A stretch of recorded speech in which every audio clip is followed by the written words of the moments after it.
ఇక ఏప్రిల్ 1 నుంచి టోల్ ప్లాజాల్లో నగదు చెల్లింపులు లేవు.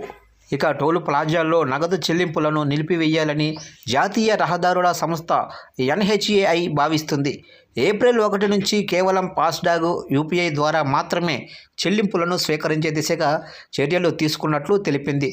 దేశవ్యాప్తంగా టోల్ ప్లాజాల్లో పూర్తిగా నగదు లావాదేవీలను నిలిపివేసి పూర్తిస్థాయి డిజిటల్ నేషనల్ హైవే టోలింగ్ ఎకోసిస్టమ్ను అభివృద్ధి చేయాలని భావిస్తున్నట్లు సంస్థ పేర్కొంది. టోలు వసూళ్లలో పారదర్శకత, సామర్థ్యం పెంచడమే లక్ష్యంగా ఈ మార్పును తీసుకుని రానున్నట్లు సంస్థ వివరించింది. గత కొద్ది రోజులుగా టోలు వసూళ్లలో 98% ఫాస్టాగ్ ద్వారానే జరుగుతున్నాయి.